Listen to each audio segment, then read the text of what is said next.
I just saw a big deal given to 49ers linebacker Fred Warner, and he's a really good player. I think there's a strong case to be made that he's better than Bobby Wagner right now. I know that some of you guys don't want to hear it, and you think I might have an axe to grind against Bobby Wagner. I don't. I just think that when you get older, there are certain things that you're not quite as good at.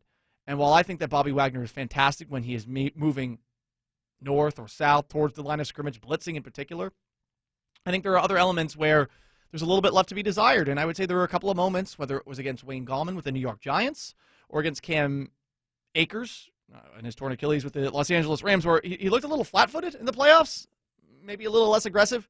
Whatever the case, I then look at Jamal Adams, who had all of the sacks that he had, who I felt was about as all over the place as one can get as a football player. And we're putting linebackers in that conversation too. He is a light, but fast, strong, physical linebacker who can also rush the passer and who also is not bad in coverage. I feel like you could make a strong argument that Jamal Adams, because he plays a lot like a middle linebacker, should be paid like a middle linebacker. And while I don't think that this is an easy decision for the Seahawks to make, given some of the contracts that are going to be coming up on the books, obviously they don't want to bend over backwards to give Jamal Adams a contract. But if we're going to actually have an honest conversation here, Adams should be asking for Fred Warner money.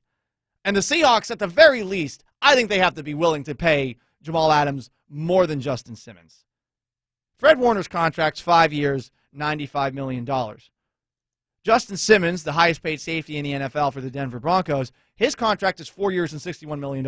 And I know, like, the guaranteed money, the actual years of a contract, there's a lot of bogusness, if you will, when it comes to contracts and the figures that are put out there. Generally, it's just an agent trying to pat himself on the back, on the butt, perhaps at the same time, like, hey, look at the deal I got my client. But you don't see all the fine print. But whatever the case, let's just look at it at face value and no further than that. 4 years, $61 million versus 5 years, $95 million. Okay, we're in a, as far as an annual value for contracts, there is, I think, a middle ground between those two places that I think that the Seahawks and Jamal Adams can meet at. So that would be my, I guess, response. Should Adams, in this hypothetical that I've concocted in my way too hyped up brain this morning with all the caffeine I've had, Adams should be asking for Fred Warner money, and the Seahawks should be willing to offer somewhere halfway in between. And I think if that happens, we might actually see Jamal Adams for the start of training camp. 710-710 is how you text it on the Mac and Jack's Brewing Company text line. Let's take a look at some of the responses. Simmons is far better in coverage than Adams. Well, are you asking Adams to cover? And is this something that you're really just going to get hung up over? Because optimally, you're not. Optimally, you're not telling Adams to do anything more than occasionally cover tight ends. And when he was with the Jets, he was pretty good at that. I would go back to a game that the Jets played against the Dallas Cowboys a couple of seasons ago. And Adams was great. He really was. And I forget exactly who he was lined up in coverage against. But whoever it was, I mean, he was a giant pain in the butt for that guy. He can match up against tight ends. You don't want him matched up against wide receivers like Stephon Diggs. But what safety really would you want matched up in one-on-one coverage against a wide receiver? Very few. I'm not even sure you put Jordan Simmons in that conversation. Minka Fitzpatrick is, I know, another name that people will bring up. It's weird. There's this idea that the only one kind of safety can get paid. But I would just go back in time. You know, when Cam Chancellor was asking for what he wanted, obviously it didn't work out because he got hurt, but wasn't Cam Chancellor worth what he was asking for? Wasn't Cam Chancellor essentially the backbone of that defense? And I know you have Earl Thomas, you have Richard Sherman, you had a really good defense that it felt like after those three, you could plug anybody in and they would find a way to make it work. But I feel like safety has proven that it is an extremely valuable position regardless of what kind of safety you are. Regardless of if you're a cover guy or a guy who's going to come up into the box and lay people out, or you're just a guy who's literally all over the field and sometimes tracking guys down as they run towards the sideline after you just run straight through the line of scrimmage, straight through the center, essentially, you can still turn at a ridiculous, fast and furious Dom Toretto kind of angle and catch up with somebody, whether it's Cam Akers or it's Cam Newton, as they run up the right sideline, try to get into the end zone. There's Jamal Adams taking a hard turn, tracking them down from behind and tackling before the end zone. That's the kind of impact that he can have at any point on the field.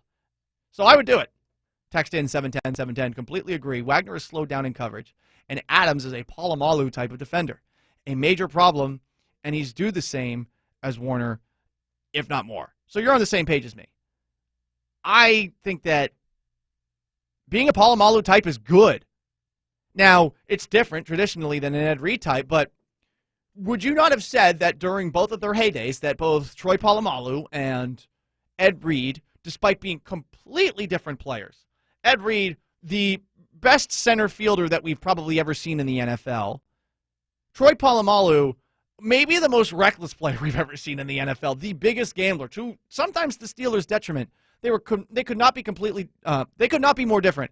But were they not clearly the best two safeties of the 2000s? I don't think it's close. Those guys were awesome. And then you take a look at the past decade. Earl Thomas is probably the best safety of the past decade, and he was closer to that Ed Reed kind of mold. I think there's this idea that to pay a safety, you have to be like an Ed Reed, or you have to be like an Earl Thomas. I think that if you have that kind of all-over-the-field impact that Troy Polamalu did, Polamalu's game just entirely based off of instincts, then you are just as valuable as any other defender outside of maybe an interior pass rusher or defensive lineman in the league.